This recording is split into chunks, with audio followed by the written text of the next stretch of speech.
Hi, I'm Rivki with Lev Haolam, and I am standing in Jerusalem in front of part of the Jerusalem skyline, this windmill. What is a windmill doing in the center of Jerusalem? Well, it's a beautiful old building, but I know there's more story to it. So I invited Luzi.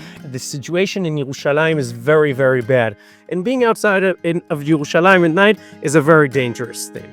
First time in history, Moshe Montefiore builds a new neighborhood for the people of Yerushalayim outside the walls of the old city. Okay, I built it to help of the people of Yerushalayim, and Moshe Montefiore offers the people of Yerushalayim to come and live here for free. And at this point, the people of Yerushalayim still say no, thank you. By the way, you know how much an apartment cost in Yamin Moshe Mishkenot Sha'ananim today? No, it costs millions. Hi, Rivki. So glad to be here again. He is a good friend of Lev Haolam, and he's also an incredible tour guide, Luzi. And I don't understand, honestly, why there is a windmill in the middle of Jerusalem. I know it's related to a man called Moshe Montefiore. Who he was and why he had such a profound impact on the Jewish homeland, so much so that I see his name everywhere in Jerusalem. So I know that you can help us with that. Yeah, so basically, right, as you said, we're now standing in the center of Jerusalem. The city is all around us. But if you would come here 150 years ago and Moshe Montefiore builds this windmill, this is out in the wild. The city of Yerushalayim is down in the walls of the old city on the next hill. And this is outside and Moshe Montefiore. And this is one of the things that Moshe Montefiore does. Moshe Montefiore, by the way, is considered by the Jewish people of his time as the protector of the Jewish people and sometimes the redeemer of the Jewish people. Sir Moses Montefiore was born in 1784 in Italy to a family of merchants. When he was still a child, his family moved to London, the heart of the British Empire. He grew up surrounded by trade and opportunity, but also by stories of faith and perseverance. Ambitious and curious, as a young man, Moses joined the London Stock Exchange, a world of risk, success, and sudden collapse. He makes his way up, he works in the Stock Exchange of London, and at some point he loses all his money and all in his investors' money, and he loses his license to work in the stock exchange.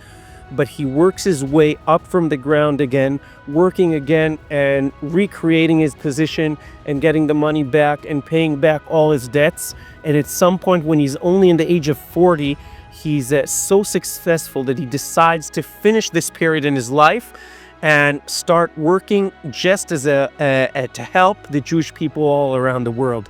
Decides to do a journey with his wife Yehudit around Israel, and they go around, they research what the people of Israel are going through, and what he decides, he's not a person of charity only and of helping and giving money. He wants to help people work, and he invests a lot in industry, and in a lot of the first thing in Israel in the past 200 years start in his time, if it's the textile industry, and if it's agriculture, and if it's, of course, the windmill of Yerushalayim, because Moshe Montefiore is the first one in all history that builds a new neighborhood of Yerushalayim outside the walls of the old city and brings the people of Yerushalayim to expand the city. But when he builds it, he doesn't only build it for the poor people of Yerushalayim to live here, he also builds the most, I would call it, like cutting edge technology of the time, maybe the high-tech company of his time, which is this windmill here. The Montefiore windmill isn't just a landmark. It's a symbol of vision and courage. Built in 1857 on a hillside facing the walls of Jerusalem, it was Sir Moses Montefiore's bold attempt to bring progress to the Holy Land, to help Jewish families earn their living with dignity. The mill was designed in England by the Holman brothers, expert millwrights from Kent. Its massive stones were quarried right here in Jerusalem, but its iron machinery was shipped all the way from Britain to the port of Jaffa and then carried to the city by camel. Montefiore paid for the project using a bequest from Judah Turo, an American Jew who shared his dream of a self-sustaining Jewish homeland. Together, they built not just a mill, but the foundation of Mishkenot Sha'ananim, the first neighborhood outside the old city walls. The windmill stood 50 feet high, its sails turning in the dry Jerusalem wind, grinding flour for local families and offering steady work for new settlers. Though the wind was often too weak for milling, its message was strong, that the Jewish people could and would thrive again on their own land. Over the years, the mill survived wars, neglect, and even an attempt by the British to blow it up in 1948, an order quietly ignored by the soldiers from Montefiore's own hometown in England. Restored in 2012 using the original 1850s plans, the Montefiore windmill turns once again, not for profit, but as a living monument to faith, hard work, and hope. So at Lev Haolam, we feel like we're continuing this story because we are opening the land of Israel to you with every surprise box that we ship from Israel to you, to our members. You are really becoming part of our story. You are supporting small family businesses, artists, artisans, farmers, the city of Jerusalem.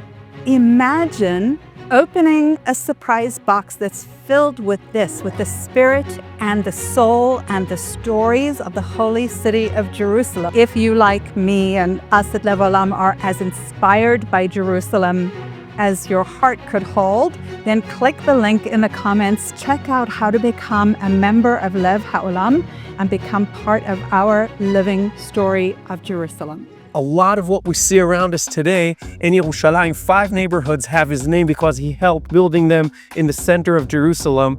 And a lot of that we see around us is thanks to Moshe Montefiore. I want to say a special thanks to our tour guide Luzi for helping us learn more about Sir Moses Montefiore, and now I understand why I see his name all over Jerusalem.